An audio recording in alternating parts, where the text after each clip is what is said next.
বই নাই, হাজার বই নেই, অন্যান্য বই আছে। তো এগুলো সব মিলে আমার কাছে মানে একসাথে মিলানো আছে আমার। তো এইগুলো দিয়ে দিতে পারে ভালো। কলেজেও দেয়। যেমন তোমরা যারা সিটি কলেজে আছো তারা তোমাদের যখন অনলাইন পরীক্ষা দাও তখন কিন্তু মোটামুটি কি বলে ক্যাথফ্রেড যৌগ নামে একটা প্রশ্ন পাইছে। যে ক্যাথফ্রেড যৌগ গঠন করে কে? আনসার ছিল আর্গন। এটা কিন্তু তোমার ইয়াতে নাই। আচ্ছা, বলে দিয়েছিল। তো কিন্তু নর্মালি কিন্তু এটা আমাদের হ্যাঁ, এই বই কিন্তু নাই, হাজার স্যারের বই নাই। তো এরকম আরো কিছু টপিক আছে যেগুলো আর কি হাজার স্যারের বই নাই, কিন্তু অন্য বই আছে, এইচএসসি তে আসে। এইচএসসি তে আসে। তো ওইগুলো তোমার জানা দরকার। ঠিক আছে, তো এই জন্য তৃতীয়তে ধরি, কি বলো? হ্যাঁ।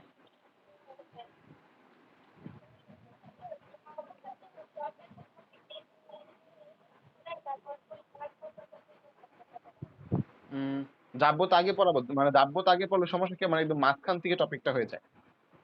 পড়ানো যায় তোমরা বললে, কিন্তু একদম মাঝখান থেকে আছে টপিকটা হয়ে যায়। মানে একদম মানে ফার্স্ট থেকে যে চ্যাপ্টারটা ধরা। আবার যাব্যতা চাইলে যে কোনো 3 দিনে পড়ায় দেওয়া যাবে। 3টা ক্লাস লাগে যাব্যতার উপর। তো আগে তৃতীয় অধ্যায়। উম, মানে তোমার বলছো আজকে যাব্যতা পড়াবো, এটা এটা এমন? আজকে যাব্যতা পড়াবো, কিন্তু যাব্যতার জন্য সৃজনশীল লাগে যে, আরো স্লাইড লাগে যে, ওইটা তো এখন পাবো না। প্রিপারেশন নেই। বুঝো নি, যাব্যতার জন্য কিছু স্লাইড লাগবে। ওইগুলো দেখাইতে পারলে মানে বোতল টোতলের বিষয়টি এসে আছে অনেক কিছু। ওইগুলো আর কি আইনা তারপর তোমার দেখাইতে পারলে ভালো বুঝবো। তো কি বলি, মানে আজকে আমরা না আরেকটা বললে, আজকে কি বার? আজকে হচ্ছে বুধবার। তো বুধবার বৃহস্পতিবার শুক্রবার টানা যেহেতু ক্লাস হবে, তাহলে আমরা শুক্রবার পর্যন্ত এই চ্যাপ্টারের যে বেসিক আলোচনাগুলো শেষ করি, তৃতীয় অধ্যায়, যেখান থেকে তোমরা এমসিকিউ পাবা, সৃজনশীল পাবা না। আর তোমরা মোটামুটি জানো, কিন্তু হয়তো বা এমন কিছু আছে যেগুলো তোমরা জানো না, জানা দরকার। আমি দেখাবো কোনগুলো তোমরা জানো না। তো এগুলা দেখাই দিই শুক্রবার পর্যন্ত, তারপর শনিবার থেকে আমরা 3 দিন যাব্যতা পড়াই দিই। পরে আবার এই চ্যাপ্টার ব্যাক করি, কি বলো? আচ্ছা। আচ্ছা, তো কথা হচ্ছে, প্রথম কথা যে আমরা পড়তে চাই হচ্ছে মৌলের পর্যাপিত ধর্ম, তাই তো? তাহলে মৌলের পর্যাপিত ধর্ম। তো এই পর্যাবৃত্ত ধর্ম যেহেতু এর সংজ্ঞা আসে পরীক্ষা, মানে আমরা যেহেতু পুরোপুরি এইচএসসি বেস্ট প্রিপারেশন নিতে চাচ্ছি, তাই না? তো এর সংজ্ঞা আসে যে পর্যাবৃত্ত ধর্ম বলতে কি বুঝছো কতে। তো এটা আসলে কি জিনিসটা? তো পর্যায় সারণী তো সবাই চিনি। তো এই পর্যায় সারণীর মধ্যে কি বলে, কিছু কিছু ধর্ম আছে যা প্রত্যেকটা পর্যায় ভিত্তিক পরিবর্তন হয়, বা নির্দিষ্ট কিছু মৌল পরে পরে পরিবর্তিত হয়। ওই ধর্মগুলো হচ্ছে পর্যায় ধর্ম, এক কথায়। আর কিছু এক্সট্রা লেখার দরকার নেই, যেহেতু একের জন্য প্রশ্ন। তোমার একদম বিস্তারিত বইয়ের সব লাইন মুখস্থ করার দরকার নেই। তুমি যেটুক বেসিক থেকে আসে তোমার মাথায় আসে ওইটুক মুখস্থ না। মানে আমাদের পর্যায় সারণীতে কিছু মৌলের পরপর বা কিছু পর্যায় পরপর বৈশিষ্ট্যগুলো পরিবর্তিত হয়। ওইসব বৈশিষ্ট্যগুলোই কি পর্যাবৃত ধর্ম, বা ওইসব ধর্মগুলোই কি পর্যায় ধর্ম। কয়ের জন্য বেশি লেখার দরকার নেই। আচ্ছা, তো এরপরে পর্যায় সারণী থেকে কিছু পড়া আছে।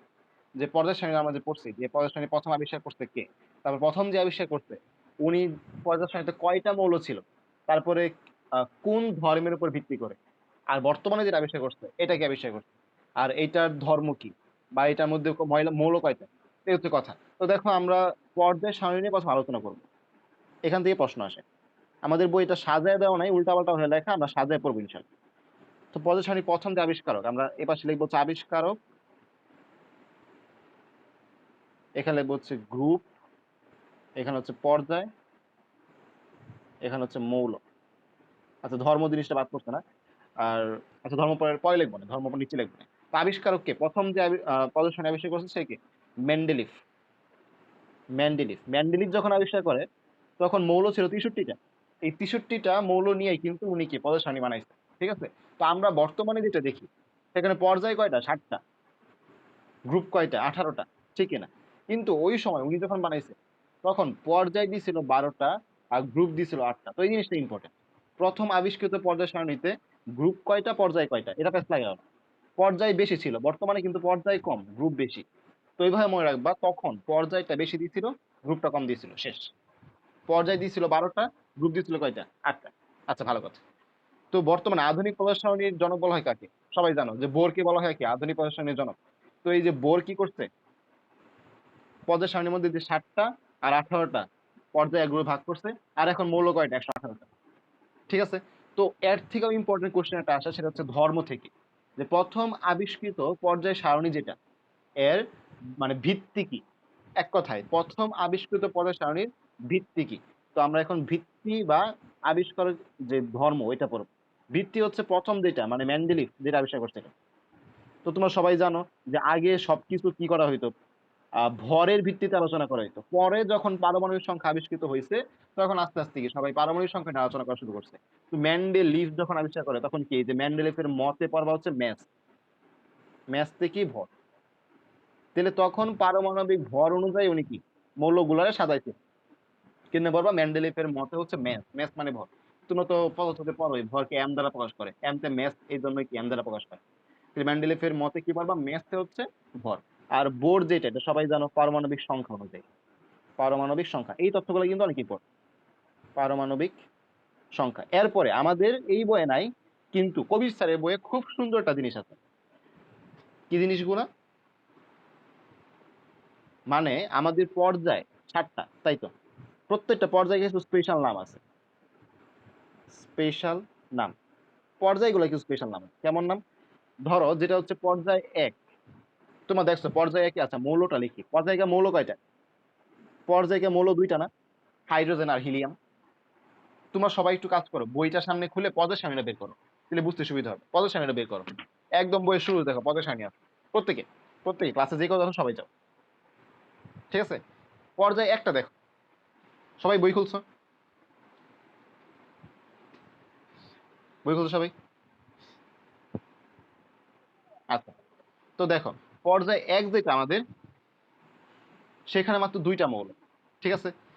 এরপরে দেখো পর্যায় 2 যেটা আর পর্যায় 3 যেটা, এখানে মৌল কয়টা করে? 8টা করে, ঠিক কিনা? এখানে মৌল হচ্ছে 8টা করে। এর আরেকটা নাম। এরপর দেখো যেটা হচ্ছে 4 আর 5, এখানে হচ্ছে 18টা করে। তোমরা গুণে দেখতে পারো তাই। আর যেটা হচ্ছে আমাদের পর্যায় 6 আর 7, 6 আর 7, এখানে হচ্ছে 32টা করে, 32টা করে। কি হয় 32টা? ওই যে ল্যান্থানাইট আর অ্যাক্টিনাইট সিরিজ দেখো পদের সারণীর একদম নিচে 2টা বক্স দেওয়া। এগুলো কিন্তু গ্রুপ 6 আর পর্যায় 6 আর 7 পড়ছে, যার কারণে এখানে আরো যোগ হয় 14টা, ঠিক আছে? তো দেখো 1 নম্বরে মাত্র 2টা, যার কারণে একে বলা হয় অতি হ্রস্ব পর্যায়। পরীক্ষা প্রশ্ন আসে অতি হ্রস্ব পর্যায়ের মৌল কোনটি? আনসার হচ্ছে হাইড্রোজেন হিলিয়াম। কথা বুঝতে পারছো? এইভাবে কোশ্চেন আসবে যে অতি হ্রস্ব পর্যায়ের মৌল কোনটি, এইচএসসি তে কিন্তু আসে এগুলো, খুবই সাবধান। তো অতি হ্রস্ব পর্যায় মানে কি? হ্রস্ব মানে ছোট, হ্রস্ব মানে ছোট, সামনে অতি আছে মানে কি অনেক ছোট, মানে মাত্র 2টা। তেইলে যেগুলাতে 8টা করে আসবে তাকে আমরা কি বলবো? হ্রস্ব পর্যায়, ঠিক আছে? হ্রস্ব পর্যায়ে মৌল কোনগুলো হবে? গ্রুপ 2, সরি পর্যায় 2 আর পর্যায় 3, পর্যায় 2 আর পর্যায় 3, ওকে? আচ্ছা, তাহলে এই যে যাদের 18 তারা নরমাল, মানে এরা হচ্ছে দীর্ঘ পর্যায়, দীর্ঘ। এখন সবচেয়ে ব্যস্ত হয় কোথায় জানো? সবাই মনে করে দীর্ঘ মানে বড়, সবাই কি মনে করে দীর্ঘ মানে বড়। তাহলে বড় কারা? যাদের মধ্যে ল্যান্থানাইট অ্যাক্টিনাইট আছে তারাই তো বড়, 32টা করে। তাহলে এটা মনে হয় দীর্ঘ, কিন্তু না, খুবই সাবধান। এটা হচ্ছে অতি দীর্ঘ, মানে স্বাভাবিকের থেকেও দীর্ঘ। স্বাভাবিক কোনটা? 18 করে 7 করে স্বাভাবিক, কারণ গ্রুপ 18টা, ঠিক কিনা? 18টা গ্রুপে 18টা মৌল, তাহলে স্বাভাবিক, এটা হচ্ছে দীর্ঘ। তাহলে দীর্ঘ থেকেও বেশি অতি দীর্ঘ। অতি দীর্ঘ কোনটা? 6 আর 7। যদি প্রশ্ন করা হয় ল্যান্থানাইট এবং অ্যাক্টিনাইট সিরিজ এর অবস্থান কোন পর্যায়ে? অতি দীর্ঘ পর্যায়ে। ক্লিয়ার? এবং যা বললাম ক্লিয়ার? মনে থাকবে এগুলা? জানো তো একটু। এগুলো আমাদের কি বলে, হাজারি স্যারের বইয়ে নাই, কবির স্যারের বই একদম বক্স করে দেওয়া আছে, ঠিক আছে? এগুলো একটু কষ্ট করে এখান থেকে খাতার মধ্যে তুলে নিবা। আচ্ছা, তো এরপরে হচ্ছে আমাদের, আমরা তো প্রদর্শনী আবিষ্কার বসে দেখলাম। তো আধুনিক পর্যায় সূত্রটা এরা নাম্বারে আসে, ঠিক আছে? তোমরা একটু দেখে রাখবা যে আধুনিক পর্যায় সূত্র জিনিসটা কি। জাস্ট আগে পর্যায়বৃত্ত যে ধর্মগুলা এগুলা পারমাণবিক ভর অনুযায়ী সাজানো হইতো, এখন সাজানো হয় কি পারমাণবিক সংখ্যা অনুযায়ী। জাস্ট এটাই হচ্ছে আধুনিক পর্যায় সূত্র, আমাদের একদম হুবহু লেখার দরকার নেই। ওকে, আচ্ছা। তো আমরা এরপরে দেখবো যে কি বলে আহ্বাও নীতি। আহ্বাও নীতি যদিও বা আমাদের গুণগত রসায়নের পড়া, কিন্তু এই চ্যাপ্টারে এখানে কিছু মানে কি বলে অ্যাপ্লাই আছে। তোমরা সবাই জানো, আমি জানি, ওই যে n+n নিয়ম। যেহেতু গুণগত রসায়ন তোমরা বলছো কিছু হলো পারো, তার মানে তোমরা সবাই এটা বুঝছো যে n+n নিয়ম। আমি জাস্ট একটু রিভিউ করে দিচ্ছি কারণ এই চ্যাপ্টার লাগবে। তো এই nটা কি? nটা হচ্ছে প্রধান কোয়ান্টাম সংখ্যা, প্রধান কোয়ান্টাম সংখ্যা। আর এই যে এলটা কি, এটা হচ্ছে সহকারী বা অ্যাজিমুথাল কোয়ান্টাম সংখ্যা। এই নামটা কিন্তু অবশ্যই লাগবে, অ্যাজিমুথাল। আমি দেখছি অনেকেই অ্যাজিমুথাল নামটা পড়তে ভুলে যায়। বইয়ে কিন্তু খুব সুন্দর করে দেওয়া আছে, পরীক্ষায় সহকারী থাকে না, থাকে কোনটা, অ্যাজিমুথাল, তোমাদের ব্যাস লাগানোর জন্য। তো অ্যাজিমুথাল কোয়ান্টাম সংখ্যা বা সহকারী কোয়ান্টাম সংখ্যা হচ্ছে আমাদের কি, এল। তো খেয়াল করো, ওই যে একটা কোশ্চেন আসে না, যে পটাশিয়ামের 19তম ইলেকট্রন কোথায় যায়, 4s এ যায় নাকি 3s এ যায়, এটা কিন্তু আসে। তো ওইটা ব্যাখ্যা করার জন্য আমরা যেই নিয়ম নিয়ে আলোচনা করি তার নাম হচ্ছে n+l নিয়ম। ঠিক আছে? তো দেখো এটা আসলে কিভাবে ব্যাখ্যা করা হয়, আসলে বেসিকটা কি। ধরো এটা হচ্ছে আমাদের পটাশিয়াম। পটাশিয়ামের কক্ষপথ কয়টা? পটাশিয়াম প্রথম কক্ষপথ, দ্বিতীয় কক্ষপথ, তৃতীয় কক্ষপথ, চতুর্থ কক্ষপথ, ঠিক আছে? তো পটাশিয়াম হচ্ছে আমাদের 19 নাম্বার। 19 এর জন্য 1s2, 2s2, 2p6, 3s2, 3p6, এই পর্যন্ত কোনো সমস্যা নেই, 18টা হয়ে গেছে। ঝামেলা হচ্ছে 3p এর পরে হচ্ছে 3d, এর পরে হচ্ছে 4s। ইলেকট্রন একটা আছে, এই একটা কি 3d তে যাবে নাকি একটা কোথায় যাবে, 4s যাবে, এটা হচ্ছে কোশ্চেন। ঠিক আছে? তো খেয়াল করো, নরমালি ইলেকট্রন আমরা পড়ছি না যে উচ্চ শক্তি লাভ করলে উপরের স্তরে চলে যায়, শক্তি যদি হ্রাস হয়ে যায় নিচের স্তরে নেমে আসে, পড়ছি না এগুলো আমরা? ওই যে হাইড্রোজেন পরমাণুর যে বর্ণালী, পড়ছি কিনা, হ্যাঁ বা না? ইলেকট্রন বেশি শক্তি লাভ করলে উপরের স্তরে লাভ দিয়ে চলে যায়, যখন শক্তিগুলা হ্রাস পায় তখন কি নিচে এসে পড়ে। তো এগুলো কিন্তু আমরা পড়ছি। তাহলে খেয়াল করো, ইলেকট্রন গুলো আমি আস্তে আস্তে এখন ডিস্ট্রিবিউট করতেছি। দেখো প্রথম কক্ষপথে দিলাম 2টা, পরে আস্তে আস্তে দিলাম, মানে যে করে দেওয়ার কথা আমি দিলাম। এখন 4 নাম্বার নাকি 3 নাম্বার একটা ইলেকট্রন বাকি আছে। খেয়াল করো, একটা ইলেকট্রন বাকি আছে। তুমি এই একটা ইলেকট্রন যে বাকি আছে, অবশ্যই সে কি বেশি শক্তিতে যাবে নাকি কম শক্তিতে যাবে? আগে কম শক্তি অর্জন করবে, তারপরে তো বেশি শক্তি। বা যাওয়া সহজ কোনটাতে, কম শক্তিতে বেশি যাওয়া সহজ নাকি বেশি শক্তিতে বেশি যাওয়া সহজ? অবশ্যই যার শক্তি কম সেখানে যাওয়া বেশি সহজ, ঠিক কিনা? তার মানে 3d আর 4s দুইটার মধ্যে যার শক্তি কম, ইলেকট্রনরা সেখানে যাবে। কারণ ইলেকট্রন আগে কম শক্তি অবস্থায় থাকে, পরে ধীরে ধীরে সে শক্তি লাভ করে, ঠিক কিনা? এখন 3d এর শক্তি আমরা কিভাবে পরীক্ষা করব? n+l নিয়মে। এই যে এই n হচ্ছে n এর মান, 3 হচ্ছে n এর মান, আর d এর মান হচ্ছে l এর মান। তাহলে n+l সমান কত হবে? 3 প্লাস s এর জন্য হচ্ছে 0, p এর জন্য হচ্ছে 1, d এর জন্য কত, 2। 3 প্লাস 2 হচ্ছে 5। 3d এর জন্য মান কত আসলো, 5। 4s এর জন্য কত আসে, n+l কত আসে, 4 প্লাস s এর জন্য 0, 4। দেখছো শক্তি আসলে কার কম, আসলে কার শক্তি কম? 4s দেখতে 4 অনেক বড় মনে হয়, চতুর্থ কক্ষপথ, আসলে কিন্তু এর শক্তি মাত্র 4। আর 3d দেখতে ছোট, আসলে শক্তি কত, 5। তাহলে ইলেকট্রন তার মধ্যেই যাবে যার কি শক্তি কম। তাহলে ইলেকট্রন যাবে হচ্ছে 4s এর মধ্যে। কথা বুঝতে পারছো? এখন যদি বলি পটাশিয়ামের, পটাশিয়াম থেকে, পটাশিয়াম 19 থেকে একটা ইলেকট্রন বের করে নেওয়া হলো। কোশ্চেনটা খেয়াল করো, একটু খেয়াল করো। আমি যদিও বা গুণগত রসায়নের টপিকটা একটু বিস্তারিত পড়াচ্ছি, তারপর লাগবে এটা তোমাদের। খেয়াল করো, পটাশিয়ামের সর্বশেষ,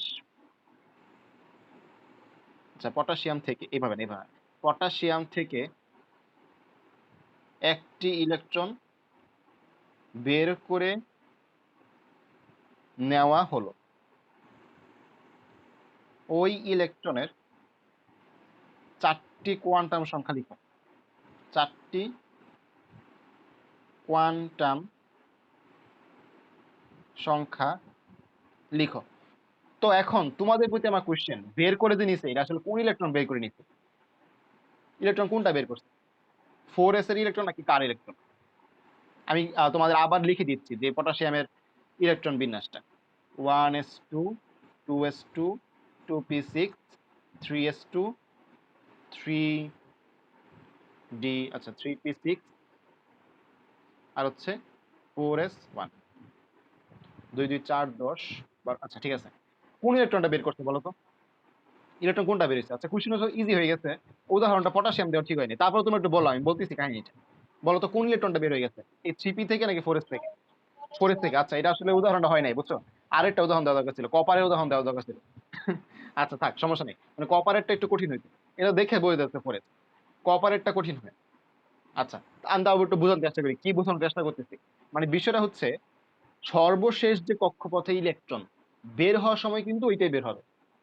ঠিক আছে, কথাটা কি বললাম, যে সর্বশেষ যে কক্ষপথে ইলেকট্রন বের হওয়ার সময় কিন্তু ওইটাই বের হবে। এমন না যে যে সর্বশেষে প্রবেশ করতেছে তাকেই বের হতে হবে।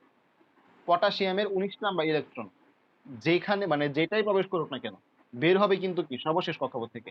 কারণ এই যে আমাদের যে ইলেকট্রনটা সবার লাস্টে যে আছে এরই কিন্তু বের করা সহজ, কারণ অবস্থানটা নিউক্লিয়াস থেকে এরই সবচেয়ে দূরে। কথা বুঝতে পারছো? মানে কপারের ক্ষেত্রে উদাহরণটা তোমাদের ঝামেলা হবে, প্রশ্ন আসতে পারে যে পটাশিয়ামে যে 19 নম্বর ইলেকট্রন বলছি না, এখানে যদি কপারেরটা বলি, কপারের ইলেকট্রন, তখন তোমাদের একটু টাফ হয়ে যাবে। এটা আমি পরে দেখাবো না গুণগত রসায়নে, কিন্তু এই অধ্যায়ে যেটুকু লাগবে জাস্ট এটা মাথায় রাখবা যে ইলেকট্রন বের হলে কি সবসময় শেষ কক্ষপথ থেকে বের হবে। তো আমাদের বইয়ে মানে হাজারি স্যারের বইয়ে আহ্বান নীতি অনুসারে একটা সিরিয়াল দেওয়া আছে, 1s 2s 2p 3s 3p, তোমরা ওইগুলা জাস্ট ফলো করবে না, তোমরা তোমাদের মনে থাকবা, দেখবা ঠিকই মিলে গেছে। ঠিক আছে, এইটার জন্য একটা শর্ট ট্রিক আছে, সেটা হচ্ছে তোমাদের কারো কি আহ এই যে এটা বের করতে কোনো সমস্যা হয়, কোনো মৌলের ইলেকট্রন বিন্যাসে কোনো সমস্যা হয় জানো তো? তাহলে আমি ওইটা বলবো, আমি কাউরে বলবো না।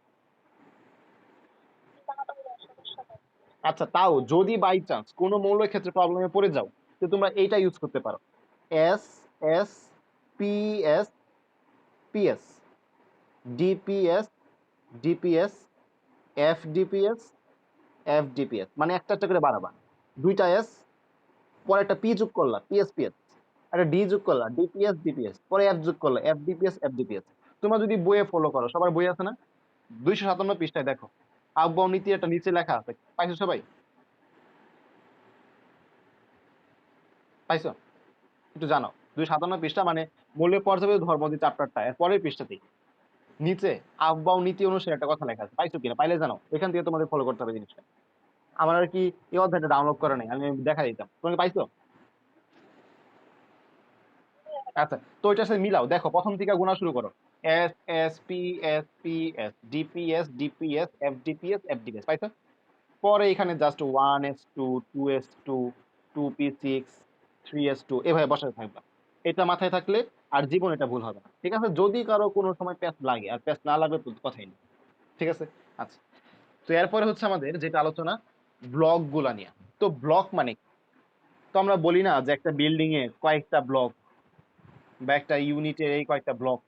তো ব্লক হচ্ছে আসলে কয়েকটা ভাগে ভাগ করা। ধরো এইটা হচ্ছে একটা জমি, তো এই জমিকে আমি 4টা ব্লকে ভাগ করছি। কয়টা ভাগ ভাগ করছি? 4টা।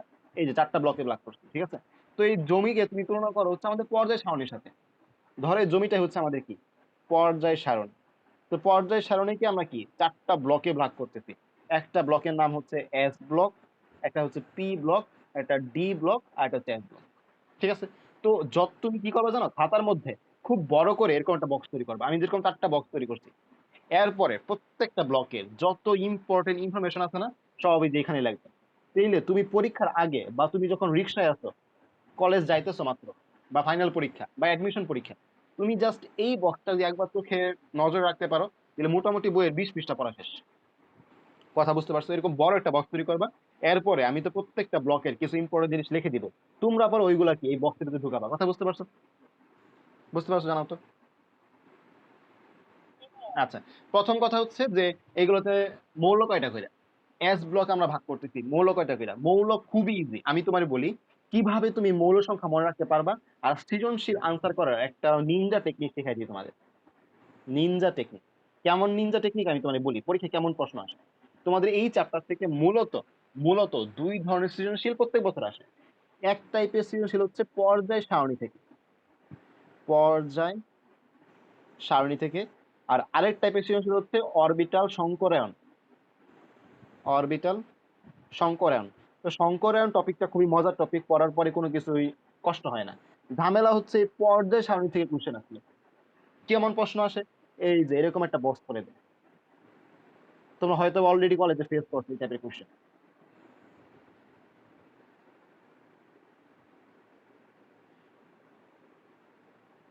তো এরকম দিয়া দিয়া পরে বলে এটা হচ্ছে এক্স, এটা হচ্ছে ওয়াই, এটা হচ্ছে জেড। বলে এক্স টু ওয়াই এর, এটা কিন্তু এক্স স্কোয়ার না, হ্যাঁ, এটা হচ্ছে এক্স টু ওয়াই। ধরো এক্স টু ওয়াই এরকম দিয়া দিল, এর সংকরায়ন ব্যাখ্যা করো। বা ধরো বললো Y to Z O x two Y এর মধ্যে পার্থক্য উল্লেখ করো। কথা বুঝতে পারছো? এখন তোমার তো এরা চিনতে হইব যে এক্স কি, ওয়াই কি, জেড কি। যদি চিনতে পারো যে তোমার প্রথম ধাপ শেষ, মানে এই মৌলটা কি, কই চাপ লাগলো, আচ্ছা, মানে এই যে বলতেছিলাম এই মৌলটা কি, কই চাপ লাগলো, মানে এই যে এইটা কি, এইটা কি, আর এটা কি, কথা বুঝতে পারছো? মানে এই মৌলটা, এই মৌলটা, আর এই মৌলটা, তিনটা মৌল তুমি যদি চিনতে পারো, তোমার প্রথম কাজ শেষ। পরে তুমি কোশ্চেন আনসার করতে পারবা। যদি নাই চিনো, কাজ নাই। কথা ঠিক না? এখন তুমি বলো ভাই আশেপাশে তো ফ্রেন্ড আছে, ওদেরকে দেখে হেল্প নিবো। এখন তোমার আশেপাশে যারা আছে ওদের ভালো স্টুডেন্ট, তার কোন গ্যারান্টি আছে? তোমাকে বলে দিল একসাথে সোডিয়াম, কিন্তু সোডিয়াম থাকে হলো এই জায়গায়, তাহলে প্যাসে পড়ে গেল না তুমি? তুমি বুঝলা, কিছুই পারে না, ঠিক কিনা? তো এই জন্য নিজেটা নিজে করতে হবে। তো এটা বোঝা সবচেয়ে সহজ হয় কি, তুমি পর্যায় সারণীটা মাথায় রাখবে। এখন তো না বলো ভাই আমি কি 118টা মূল্য মাথায় রাখবো? জীবনেও না। 118টা মূল্য তুমি জীবনে মাথায় রাখবে না। তুমি কি মাথায় রাখবা জানো? একটু খেয়াল করো। তুমি মাথায় রাখবা এইখানে আছে হাইড্রোজেন, এইখানে আছে হিলিয়াম, কথা ঠিক কিনা? গ্রুপ ওয়ান আমরা কিভাবে মনে রাখি? তোমরা কোন শর্ট ট্রিক শিখছো? কেউ জন বলো তো। আমি যেটা শিখছিলাম সেটা হচ্ছে হেলি নাকে রুবি সাজাবে ফ্রান্সে। তোমরা কি এটাই শিখছো নাকি অন্য কোনো শিখছো? যেটা শিখছো ওইটাই ফলো করবা, নতুনটা ফলো করার দরকার নেই। আমি লিখে দিয়েছি গ্রুপ ওয়ানের। তোমরা কোনটা ফলো করছো জানাও তো একটু। এইটাই, আচ্ছা। আচ্ছা, মানে মোট কথা তুমি যদি মৌলগুলা বসাইতে পারো তাহলে কোনো ব্যাপার না। মৌল বসাইতে পারলে হলো, যেটা মনে রাখো। যদি কেউ এর আগে কোনো ছন্দ মনে না রাখো তাহলে আমারটা ফলো করো, কারণ অনেক সময় আছে, তুমি এখনো পড়তে পারবা। হেলিনাকে রুবি সাজাবে ফ্রান্সে, এর হচ্ছে ট্রিক। তো কিভাবে? Hydrogen, lithium, sodium, potassium, rubidium, caesium, francium. ঠিক আছে? তো যদি তুমি এটা বুঝতে পারো তাহলে দেখো, তুমি লিথিয়ামের অবস্থানটা ভালো মতো জানো। এরপরে তুমি কি করবা? এরপরে তুমি চেষ্টা করবা যে লিথিয়ামের পরে কি আছে এটা বের করার জন্য। তো লিথিয়ামের পরে কি আছে এটা বের করার কোনো ব্যাপার না, কারণ তুমি যদি 2 নাম্বার গ্রুপে কে কে আছে তা যদি মনে রাখতে পারো তাহলেই কাজ শেষ। যে গ্রুপ টু অনেকে মনে রাখে যে বিরিয়ানি, কাবাব, মুগলাই অনেক ভাবে। আর আমি কিভাবে শিখছিলাম, বিধবা মায়ের, ক্যাডার সন্তান, বাদশা, রানা। ওকে, তোমরা হয়তো বা বিরিয়ানি, মুগলাই, কাবাব তারপর সাইড করে রাখো এভাবে না, কিন্তু পড়তে জানি না, কিন্তু এটা সবচেয়ে ভালো। কারণ এটা বললে আর কি আসলে একটা মোটিভেশনও পাওয়া যায়, যে বিধবা মায়ের, ক্যাডার সন্তান, ক্যাডার মানে তো বুঝে বিশেষ ক্যাডার, ক্যাডার সন্তান, বাদশা, রানা। আমি এটা পড়ছিলাম। তো দেখো, বিধবা মানে হচ্ছে আমাদের এখানে বেরিলিয়াম, তারপরে ম্যাগনেসিয়াম, ক্যালসিয়াম, তারপর হচ্ছে স্ট্রনসিয়াম, এরপর হচ্ছে বেরিয়াম, আর হচ্ছে আমাদের রেডিয়াম। তো দেখো তুমি আসলে পর্যায় সারণীর কিন্তু এই পাশের অংশটুকু, এই যে এই অংশটুকু তুমি অলরেডি বুঝে ফেলছো। যদি এখন তোমাকে যে এরকম কোনো বক্স দিয়ে দেয় পরীক্ষায় সৃজনশীলের জন্য, তুমি কিন্তু আন্দাজ করে বলে দিতে পারবা যে আসলে কোন মৌলের ভিত্তিতে কোন মৌলটা বলতেছে, কথা ঠিক কিনা? আর তোমাদের গ্রুপ 18, যেটা গ্রুপ 18 তো সবারই মনে থাকার কথা, যেগুলো নিষ্ক্রিয় গ্যাস, হিলিয়াম, নিয়ন, আর্গন, ক্রিপ্টন, জেনন, রেডন, এগুলো সব আসলে মনে আছে। আর লাস্টে অর্গানাইজেশন আছে, মনে রাখা নেই। তো দেখো একটা জিনিস আমি যেটা বলতেছি, তুমি ম্যাপ মিলাইবা। পরীক্ষায় প্রশ্ন সৃজনশীল অবশ্যই আসবে, আমি বলতেছি কি 2 টাইপের সৃজনশীল অবশ্যই আসবে, পর্যায় সারণী আর অরবিটাল সংকরণ। তো তোমার এক্স ওয়াই জেড আইডেন্টিফাই করার জন্য সবচেয়ে ইম্পর্টেন্ট হচ্ছে ম্যাপ মিলানো। তো দেখো, গ্রুপ 17 মধ্যে আমাদের কে কে আছে? Fluorine, chlorine, bromine, iodine, astatine. এগুলো আমাদের কোনো ট্রিক লাগে না। কেন লাগে না?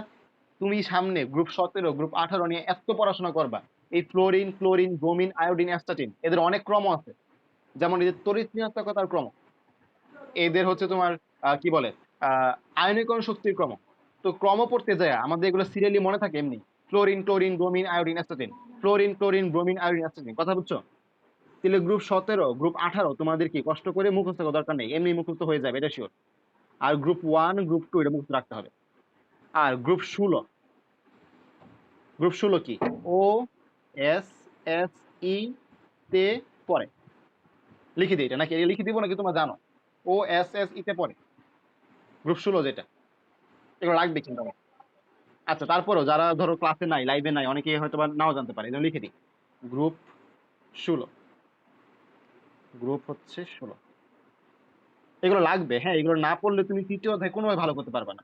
ও এস এস ই তে পড়ে, তাহলে অক্সিজেন, তারপর হচ্ছে সালফার, এসইতে হচ্ছে সেলেনিয়াম, তারপর হচ্ছে তোমার কি টেলুনিয়াম, আর হচ্ছে পরেতে হচ্ছে পোলোনিয়াম। তো গ্রুপ 16 হচ্ছে এটা। গ্রুপ 15, গ্রুপ 15 অনেক অনেক অনেক ভাবে পড়ে, কিন্তু আমি পড়ছি হচ্ছে নাই পানি আছে শুধু বালি। কি পড়ছি? নাই পানি আছে শুধু, শুধু হচ্ছে বি, আর বালিতে হচ্ছে বিপা। তো দেখো, আরেকটা জিনিস তোমাদের প্যাচ লাগতে পারে যে ভাই গ্রুপ 15 যে নাই পানি আছে শুধু বালি, এটাতে প্যাচ লাগে। গ্রুপ 16 যে ও এসএসসি তে পড়ে, ভাই এটা মনে থাকে না। তো এইটার জন্য ভাই কিছু একটা করেন। এইটার জন্য আসলে কিছু করার নাই। সবচেয়ে সহজ হচ্ছে গ্রুপ 15, গ্রুপ 16, গ্রুপ 14, যাই বলি না কেন, প্রথম মৌলটা মনে রাখবা। কথা বুঝতে পারছো? প্রথম মৌলটা মনে রাখবা। নাইট্রোজেন, নাইট্রোজেনের পারমাণবিক সংখ্যা কত? 7, ঠিক কিনা? তো 7-এর জন্য লাস্টে কক্ষপথে 5টা, তাহলে অবশ্যই গ্রুপ কত? 15। অক্সিজেনের কত? 8, লাস্টে কক্ষপথে 6টা, তাহলে গ্রুপ কত? 16। এর প্রথম গুলা মনে থাকে। তুমি যখন প্র্যাকটিস করবে না, তুমি যদি ভালো লেভেলের স্টুডেন্ট হও, মানে যদি রেগুলার প্র্যাকটিস করো, যে তোমার গ্রুপ 15, গ্রুপ 16 এগুলোর প্রথম মৌল মনে থাকবে। প্রথম মৌল যদি মনে থাকে তাহলে তো টেনশন নাই।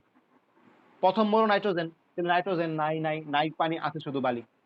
অক্সিজেন, অক্সিজেন ওই যে ওতে, ও এসএসসি তে পড়ে। তাহলে একটা পারলে বাকি গুলো এমনি আসবে। কথা বুঝতে পারছো?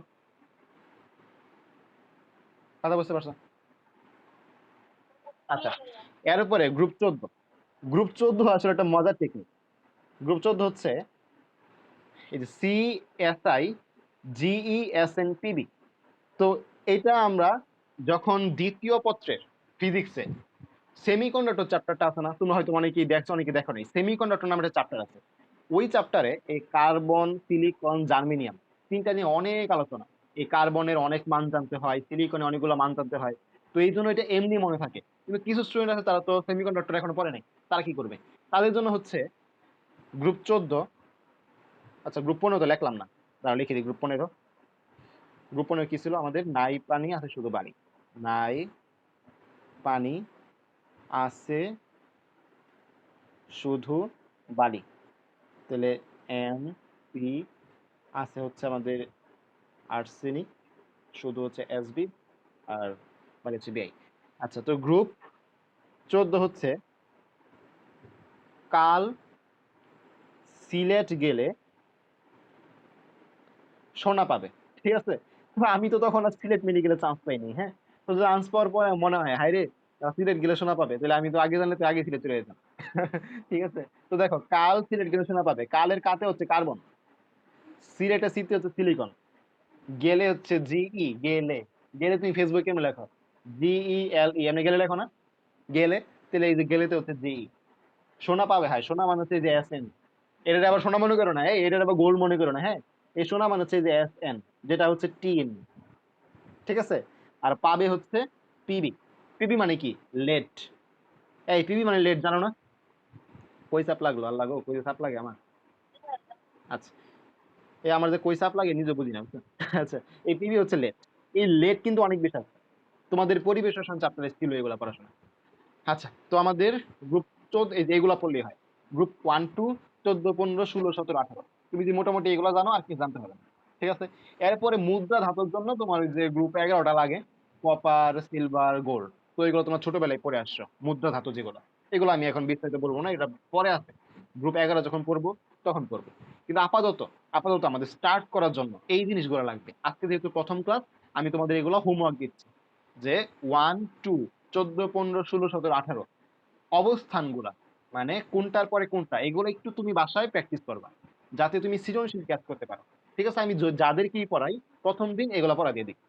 আচ্ছা, তাহলে আমরা কইছিলাম যে ব্লক গুলার মধ্যে, কিন্তু প্রথম কোশ্চেন ভাই, এস ব্লকের মৌল কয়টা, এস ব্লকের মৌল কোনগুলা? তো দেখো, সবচেয়ে মজার বিষয় হচ্ছে আমাদের যে পর্যায় 1, এই যে পর্যায় 1 আর পর্যায় 2, পর্যায় 1 আর পর্যায় 2 মানে আমাদের কি বলে, পর্যায় বলবো, সরি কি বলতেছি, গ্রুপ 1 আর গ্রুপ 2, সরি, গ্রুপ 1 আর গ্রুপ 2। দেখো এখানে কয়টা আছে? 1 2 3 4 5 6। তো 6 দুগুণে কত? এখানে আছে 12টা, হাইড্রোজেন হচ্ছে 13টা, এ হচ্ছে 14টা। ঠিক কিনা? কথা দেখো, একটু খেয়াল করো, একটু খেয়াল করো। আমাদের গ্রুপ 1 আর গ্রুপ 2 এইখানে আছে কয়টা? 12টা। হাইড্রোজেন সহ কয়টা? 13টা। হিলিয়াম একটা, কয়টা? 18টা। তুমি যদি এদের ইলেকট্রন বিন্যাস করো, দেখবা এদের সবগুলো লাস্টে কি আছে, এস আছে। যেমন তুমি পটাশিয়াম ইলেকট্রন বিন্যাস করো, লাস্টে কি আছে, 4s। তুমি সোডিয়াম ইলেকট্রন বিন্যাস করো, লাস্টে কি আছে, 3s। লিথিয়াম কি আছে, 2s।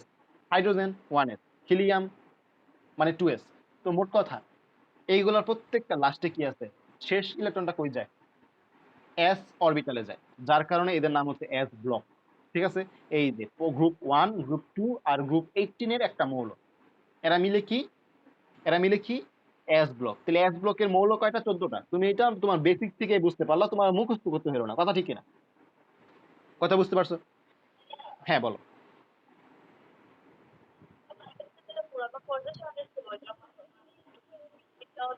হ্যাঁ আচ্ছা, 1A 1, 2B তুমি এগুলো কিভাবে বুঝবা, খেয়াল করো। তো প্রথম কথা হচ্ছে আমাদের যেগুলা, আচ্ছা চিত্রটা লাগবে, পদের সামনে লাগবে। আর তারপরে আমি বলে দিই, পদের সামনে ছাড়া বলে দিই। আমাদের গ্রুপ 1, গ্রুপ 1, গ্রুপ 2, এরপর হচ্ছে আমাদের 13, 14, এখান থেকে শুরু করে 18। ঠিক আছে। এইগুলার প্রত্যেকটার দেখা হচ্ছে আমাদের এ দিয়ে, 1A 2A। এই যে 13, 13 কে বলা হচ্ছে 3A। 14 কে বলা হচ্ছে 4A। 15 কে বলা হচ্ছে 5A। পরে হচ্ছে 6A। পরে 7A। পরে 8A। এখন এগুলা যদি এ হয়, বি কোনগুলা, বি হচ্ছে আমাদের 3 থেকে 12 পর্যন্ত। এই 3 থেকে 12 পর্যন্ত যেগুলো, এগুলো মানে মজার বিষয় কি জানো, এই 3 থেকে 12 পর্যন্ত যেই পর্যায়গুলো আছে, কি বললাম, 3 থেকে 12 পর্যন্ত যে হ্যাঁ যেগুলো হচ্ছে অবস্থান্তর মৌল, হ্যাঁ সুন্দর একটা কথা বলছো, এগুলো অবস্থান্তর মৌল। আর 3 থেকে 12 পর্যন্ত আমাদের যে গ্রুপগুলো আছে, একটু খেয়াল করে দেখবা, এদের ক্ষেত্রে কিন্তু তৃতীয় পর্যায়ে কোনো মৌল নাই। তোমরা একটু পদের সামনে খুলে দেখো, আমি দেখাইতে পারতেছি না, আমার কাছে বইটা ডাউনলোড করা নাই দিকে। খেয়াল করছো তোমরা যে 3 থেকে 12 পর্যন্ত যে গ্রুপগুলো আছে, এইখানে পর্যায় 4 থেকে শুরু, পর্যায় 4 থেকে শুরু। তাহলে আসলে তোমার এগুলো আমাদের ঝামেলাটা হবে কোথায়, আমি তোমার বলি। যদি অপশন এইভাবে থাকে যে একটা মৌল বইলা দিল ভ্যানাডিয়াম, ভ্যানাডিয়াম বইলা দিল, এই ভ্যানাডিয়ামটার অবস্থান কি, তুমি তো গ্রুপ আরামে বলে, তুমি তো পর্যায়ে আরামে বলে দিতে পারলা। তুমি ইলেকট্রন বিন্যাস করে বইলা দিলা যে পর্যায় হচ্ছে 4। তুমি এখন ভাই পেসে পড়ে গেছো। গ্রুপ অপশনে কি আছে জানো, গ্রুপের ক্ষেত্রে অপশনে আছে হচ্ছে 5A, 5B, 5C, 5D। Suppose এইভাবে, সাপোজ তোমার প্যাচ লাগানোর জন্য অপশনগুলো এইভাবে দিচ্ছে। তো এখন তুমি তো 5A 5D এর পার্থক্য করতে পারতেছো না, তুমি ভুল লাগে গেছো যে কোনগুলা এ কোনগুলা বি। তখন তুমি কি করবে, তো সবচেয়ে ভালো ওয়ে কি, তুমি দেখবা এর পর্যায়টা কত। ঠিক আছে, এর পর্যায়টা কত। তো যদি হয় পর্যায় 4, তাহলে তুমি বুঝতে পারবা যে পর্যায় 4 এর ক্ষেত্রে আমাদের যদি কখনো, আবার বলতেছি, পর্যায় 4 থেকে কি বললাম, 4 থেকে 7, যেহেতু 7টা পর্যায় আছে আমাদের, পর্যায় 4 থেকে 7 পর্যন্ত যদি কখনো কোনো মৌলের গ্রুপ 3 থেকে 12 হয়, মানে যেগুলোকে আমরা অবস্থান্তর মৌল বলে জানি, 3 থেকে 12-র মধ্যে হয়, তখন তাদের ক্ষেত্রে আমরা বি উল্লেখ করব। ঠিক আছে। আর বাকিগুলা কি সবে, তাহলে এইভাবে পড়লে তোমার আর এমসিকিউ ভুল হওয়ার চান্স নাই, আর এগুলো সৃজনশীল কখন আসবে না। তাহলে বিষয়টা কি, প্রথম কথা হচ্ছে আমাদের সবগুলো মৌল কি দুই ভাগে ভাগ করছে, এটা হচ্ছে এ আর একটা বি, দুইটা ক্যাটাগরিতে, এ ক্যাটাগরি বি ক্যাটাগরি। তো যেগুলো অবস্থান্তর 3 থেকে 12 পর্যন্ত, 3 থেকে 12 পর্যন্ত যে গ্রুপগুলা, তাদের ক্ষেত্রে দেখো শুরু কি 3, তাহলে তাদের পর্যায়ে 3 পর্যন্ত কোনো মৌল নাই। শুরু কই থেকে, পর্যায় 4 থেকে শুরু, শুরু কই থেকে, পর্যায় 4 থেকে শুরু। তো তুমি যদি বাই চান্স কোনো একটা মৌলের ইলেকট্রন বিন্যাস করে তার পর্যায় 4-এর বেশি পাইলা, 4 বা 4-এর বেশি পাইলা, তখন তুমি দেখবা এর গ্রুপটা আসলে তুমি কত পাইছো, 3 থেকে 12-র মধ্যে পাইছো কি। যদি বাই চান্স 3 থেকে 12-র মধ্যে গ্রুপ পাওয়া যাও, তখন তুমি কি বলবা, এটা হচ্ছে বি, আর বাকি ক্ষেত্রে কি এ। কথা বুঝতে পারছো? আচ্ছা, তো এইগুলা গেল। আমি কই কই জানি ছিলাম, আমি ছিলাম কই, আচ্ছা দাঁড়ান একটু বই থেকে, ও আমি ব্লকে ছিলাম। ব্লকে ছিলাম যে এস ব্লকের কয়টা, তো আমাদের মুখস্থ করতে হয় নাই এস ব্লকের কয়টা, কারণ কি আমরা বুঝতেই পারছি গ্রুপ 1, গ্রুপ 2 আর 18-র হিলিয়াম হচ্ছে আমাদের কি, এস ব্লক। আচ্ছা, পি ব্লক একটা মজার জিনিস খেয়াল করো, আমি কিন্তু এখানে একটা করে মৌল বাদ দিয়েছিলাম, ঠিক কিনা, যেগুলো সবার লাস্টে মৌল, তেজস্ক্রিয় মৌল, এগুলো উঠাই নাই। তাহলে খেয়াল করো তো এখানে কয়টা মৌল আছে, এই যে 1, 2, 3, 4, 5 6 আবার এই দিক দিয়া 1 2 3 4 5 এবার 4টা আছে, গ্রুপ 13 একটা আছে। হ্যাঁ, তো এটা হচ্ছে 6। তো খেয়াল করো 6 6 36 না, 6 6 36 না। তাহলে আমাদের এই যে আচ্ছা গ্রুপ 13 তো ট্রিক বললাম না, বিএনপি আওয়ামী লীগ গেল ইন্ডিয়াতে, আল্লাহ গ্রুপ 13 ট্রিক বলে নি। আচ্ছা একটু খেয়াল করে মিস করে গেছি, গ্রুপ 13 কিন্তু ট্রিক লাগবে। হ্যাঁ, বিএনপি আওয়ামী লীগ গেল ইন্ডিয়াতে, এভাবে মনে রাখবা, একটু লিখে দিই এখানে। গ্রুপ 13টা মিস করে গেছি, এটা কিন্তু ইম্পর্টেন্ট। গ্রুপ 13 যে বোরন অ্যালুমিনিয়াম, অ্যালুমিনিয়ামের যে অক্সাইড, এটা কিন্তু উবুধর্মী অক্সাইড, পরীক্ষায় বারবার আসে এটা, যে এক্স মৌলের মানে বৈশিষ্ট্য কি, বা এক্স মৌলের অক্সাইডের বৈশিষ্ট্য কি। এক্স মৌল থাকে হচ্ছে অ্যালুমিনিয়াম, পরে অ্যালুমিনিয়াম অক্সাইড যে উবুধর্মী, এটা উল্লেখ করতে হয়। কথা বুঝতে পারছো? তারপরে যে বোরন যেটা, এইটার অক্সাইড আবার তোমার এই যে অম্লীয় হয়, তো এগুলো তোমার ব্যাখ্যা করতে হয় আসলে। ঠিক আছে, তো গ্রুপ 13 হচ্ছে